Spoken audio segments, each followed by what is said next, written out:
Bem-vindo ao canal Esperando Salvador. Meu nome é Antônio Alves. Quero saudar todos com a paz do Senhor e trazer aqui, dar continuidade, né? Trazendo aqui a reflexão dentro da carta à igreja de Tiatira. É mais uma das 7 igrejas da nossa playlist aqui sobre Apocalipse.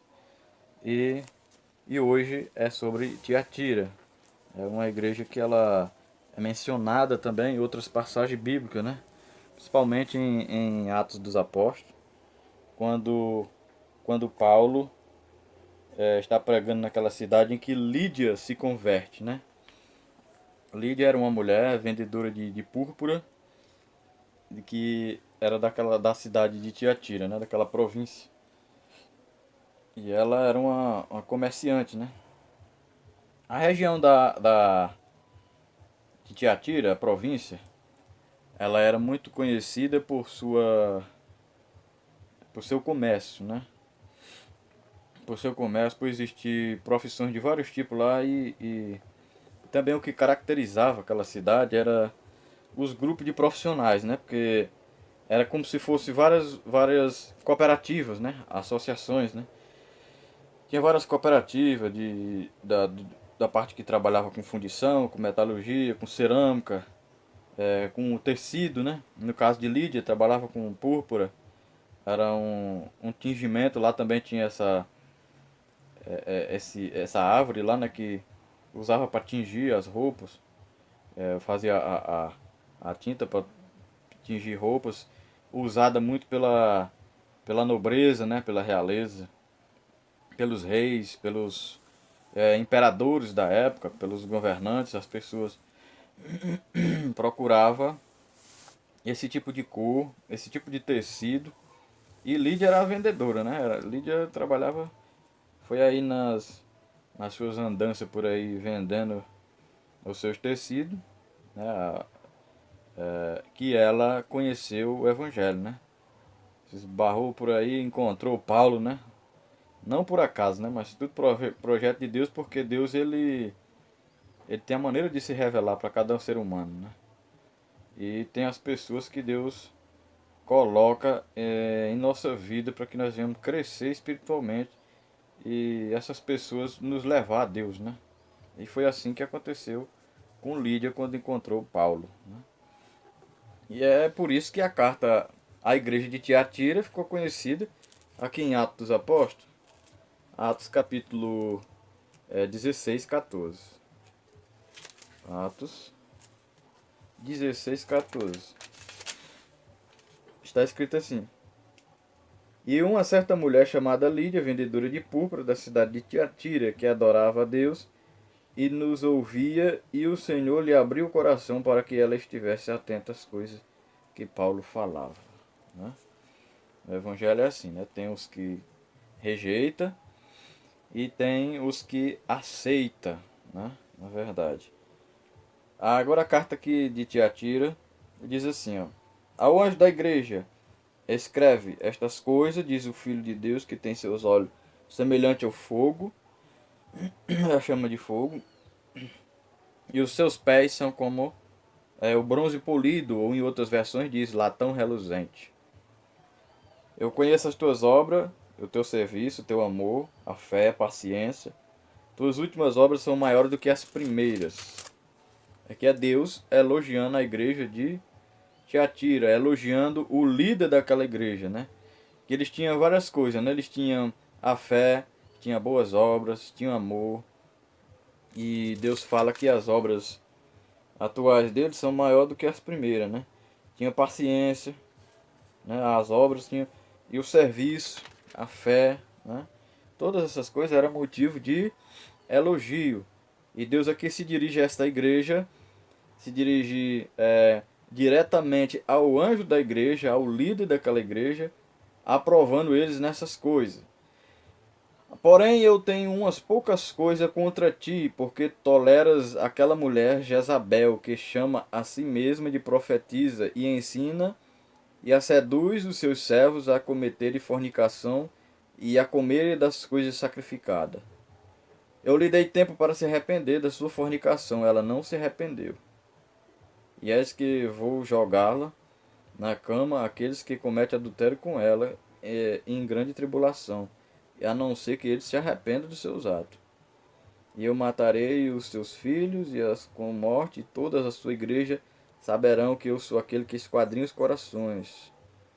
Né?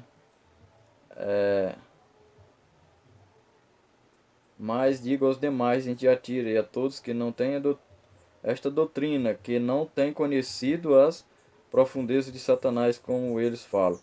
Eu não colocarei sobre vós nenhum outro fardo, mas aquilo que vos tende, retende até que eu vá. Sempre a palavra de Deus há um escape, né? E aqui o escape de Deus é sempre o arrependimento, né? Se está numa vida de pecado, o escape, se está num erro, o escape é arrepender-se. Aí é onde começa a correção, né? Começa a ser corrigido. E nesta igreja diz que tem, porém, contra ti poucas coisas, né? Pelo que a gente vê nessa carta, tem muitos elogios, né? Tem muitas coisas boas. Ela tinha serviço, tinha amor, tinha fé, tinha paciência. Agora estava tolerando lá uma mulher que se intitulava profetisa. E pelo que a gente vê aqui no texto, nós não sabemos exatamente se esse era o nome dela, Jezabel, ou se é devido às atitudes dela, está fazendo a comparação com aquela mulher de Acabe, né? Aquela rainha lá ímpia, né?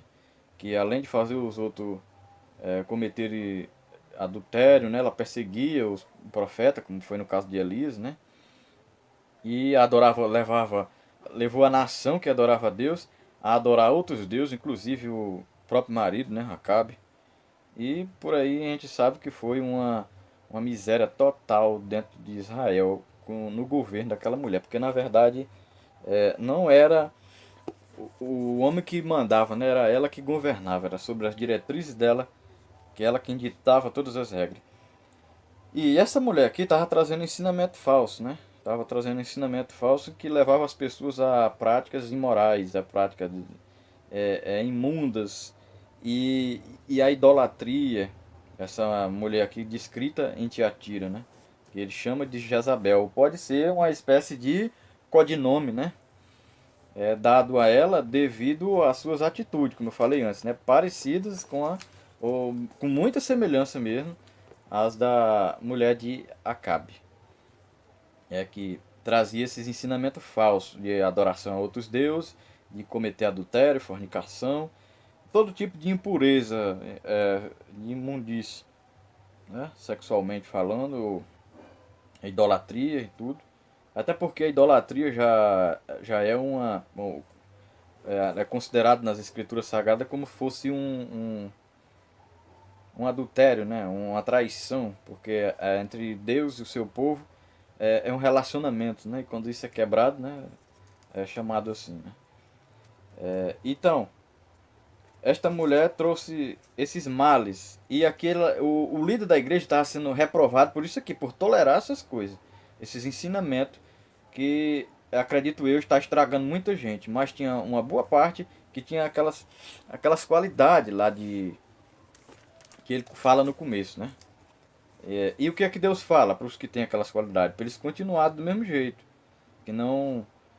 Que na verdade não ia ter dano nenhum sobre eles. Mas ele disse assim: quanto a vocês, só guardar. Guarda o que tem, que eu verei a vocês e não vou demorar. Né? E os outros? Ele disse: os outros vão sofrer o juízo. Né? Ela vai adoecer, porque eu já falei para ela mudar, já dei oportunidade, ela não mudou. E quando é que o juízo de Deus, irmãos, ele é executado na vida do ser humano, é executado na situação que nós vemos, é quando a pessoa desperdiça todas as oportunidades, né, de se arrepender e não se arrepende. Porque uma coisa é arrependimento, remorso é outro. Remorso ele é algo, como é que se diz, emocional, né, muito emocional. O remorso é um peso na consciência. O remorso é algo que não traz mudança. Que depois que passa aquele efeito, que depois que passa o medo, aquele temor só no momento, a pessoa volta às mesmas práticas, sem mudança nenhuma, é só remorso. Mas quando há de fato um arrependimento, há uma transformação, há uma mudança. Pelo menos a pessoa vai buscar a se consertar, vai buscar o que é que precisa ser mudado para então ter uma vida transformada. E aqui Deus está dizendo que tinha dado oportunidade, ela não desperdiçou. Diz, então, contra ti e contra os que contigo compartilham dessa doutrina, desse ensinamento, que compartilham dessas práticas imundas. Então ele disse: todos eles eu ferirei seus filhos, né? Trarei doença a ela, enfermidade, isso mostrando o castigo de Deus, porque principalmente no Antigo Testamento, na cultura judaica, a doença, alguma coisa assim do tipo, era, era tido como uma maldição, como algo por conta do pecado, né? E aqui está simbolizando isso. Não que todo mundo que adoeça seja por conta disso, não.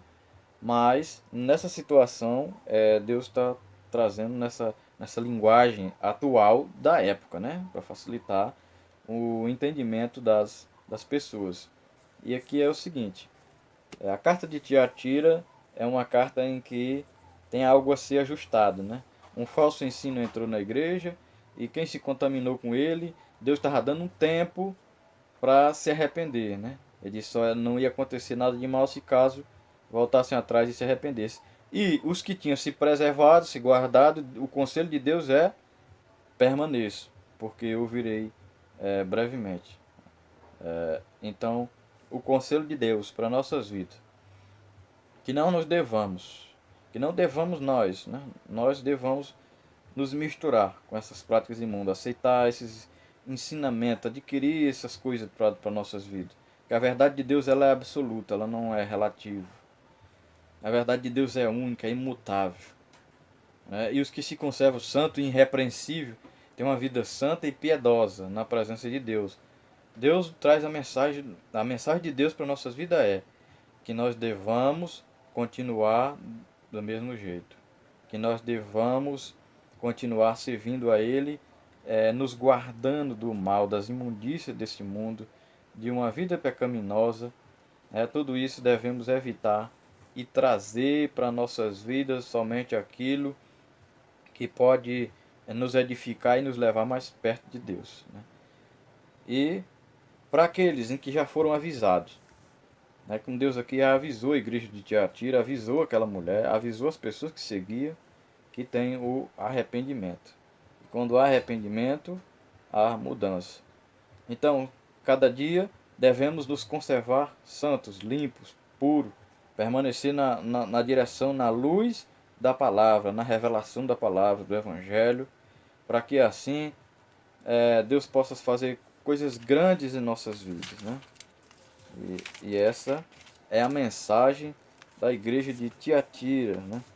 Uma igreja em que rica, né?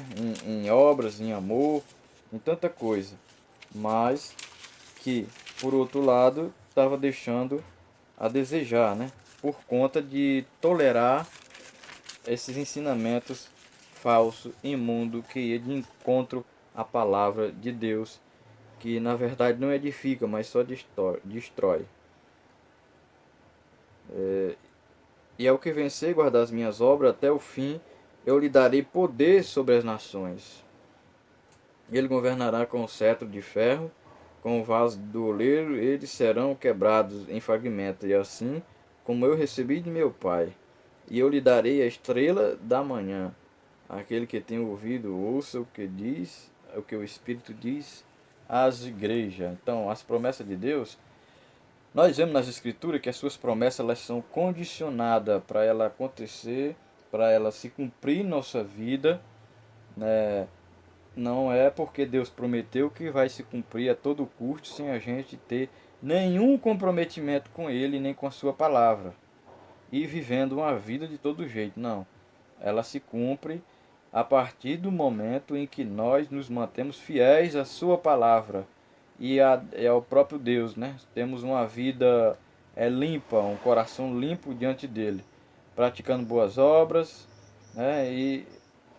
E a cada dia nos purificando através da sua palavra. Se sairmos dessa luz da palavra, não tem como as promessas de Deus se cumprir em nossa vida. É assim que nós vemos em todas as cartas, que tem uma promessa, que Deus está corrigindo, está cobrando algo ali, mas também está prometendo, se caso se arrepender. Tudo haverá, sempre haverá um escape. Nada está perdido. Deus sempre dá oportunidade. Então aproveitemos nós a oportunidade, o escape que Deus tem nos dado. Curta e compartilhe esse vídeo, se inscreva no canal, ative o sininho das notificações para ajudar o nosso canal a crescer cada vez mais e essa palavra chegue a muitos corações. É que eu agradeço aqui no nome de Jesus. Amém.